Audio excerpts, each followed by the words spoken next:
I'm really glad that we could all get together to have this discussion, because it's just such a great community that you've put together there in Vermont. It started with attending HalfEarth Day in 2018. Yeah, that's right, Dennis. I had the very good fortune of knowing Ed Wilson, so I knew about HalfEarth and what he was up to. And several years ago, I moved to Vermont and got very interested in the conservation work happening in the state, and was incredibly impressed. And I thought we needed to do more too. So as a result of that, I started like networking and talking to people like Walt and Sandra, and they talked to other people. And we gathered a little crew of, I think, 10 people, and we all traveled down to the Museum of Natural History for HalfEarth Day in October of 2018. So I participated in the mapping activity at the Ambassador Workshop, and it was a really hands-on experience and forced, at least in the workshop, adults to have conversations about how we value the land and people, and making decisions about how to protect parts of the US. And that's an activity I brought back to my classroom, and I've done 3 times now over the past 3 years. And it's a different experience each time. But what I love about it is it raises kids' awareness of what is protected land. A lot of them, they know that they're preserves and national parks, but so they learn a little bit about what protected areas are and where they're located in the US. And that's a new experience for them. And then they're given the challenge to try to protect 50% of the US. And they engage in conversations about, where do humans reside, and how do we value timber, and where do we need agricultural hubs in the US. And no student pair necessarily approaches it the same way, but the takeaway is it's a complex task to try to come up with 50% of the land conserved. And I love that every solution to this design challenge is different.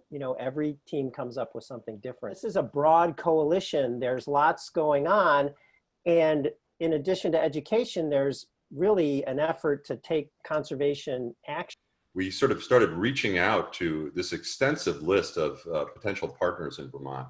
And Vermont's a small state. It's a largely forested state. And so it's got an incredible biodiversity as it stands right now, from the shores of Lake Champlain up to the Green Mountain Ridges. And so, and we're really lucky to have a lot of dedicated conservation scientists in the state who have been really looking at the similar kinds of questions that really Ed Wilson has posed, and how do we work in inhabited landscapes, and figure out how to conserve as much of the biodiversity as possible. But what also came through with these meetings, but we convened a gathering of about 100 people out at North Branch Nature Center, was that, well, wouldn't it make sense if we focused at the watershed level? And the watershed, we have a major watershed, the Winooski River watershed here in Vermont. And it really, it kind of was a chance to, how do we look at biodiversity at the same time as we're looking at water quality issues, at the same time we're looking at local food production. All these came together, and really our focus became on how do we reach the community, especially educators, and work with those educators who are working with students and are working with their communities to really implement the science. So that was our plan. Open it up a little generally to the group. Tell me a little bit more about, what does the Alliance look like today? How do you feel about the, progress of the last couple years, and maybe a little bit of what are you thinking about going forward? In one of our meetings last year, we talked about how we can educate some of the teachers across the state about biodiversity. And so this past summer, the North Branch Nature Center hosted a biodiversity course for teachers. And it was primarily targeted toward middle and high school teachers. And we had a pretty good turnout, considering the COVID restrictions. I think we were at our max with this class. And I think the best part for me was that it was primarily made up of teachers in my district. So I was able to get other middle school and high school teachers to take this course with me to just increase their awareness of biodiversity across the state. And so that was a huge success. And then from there, we designed a BioBlitz in our whole district. So we've got the 2 middle schools and the high school battling it out in a BioBlitz this week. I'd love to pivot to Eric. So Eric, maybe just a quick word about this this field naturalist program that you were part of, and your project to uncover some of these stories, to dig into some of these great HalfEarth stories there in Vermont. Yeah. So I just graduated this spring from the Field Naturalist program at the University of Vermont, and it's a program that teaches students how to tie together all the different field disciplines and understanding how natural areas work, from geology to forestry to botany, and to sort of be detectives on the landscape and understand how the landscape works. And then we also focus heavily on communication. And instead of doing a master's thesis, we do a master's project. And so Walt and the rest of the Vermont Alliance for HalfEarth contacted my program and asked if there was a master's student that could help them out furthering these HalfEarth ideas in Vermont.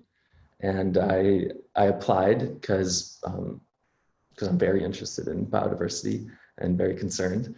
So I applied, and they thought that I would be a good person to work with them.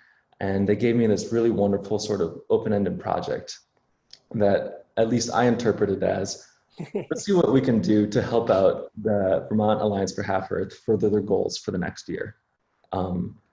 And so I did some thinking, and through these meetings at North Ranch Nature Center, we all kind of realized that Vermont already has the science to conserve all of our biodiversity. We have a fantastic map that designates, I think, about 60% of the state as being both intact and really important for biodiversity, conserving biodiversity.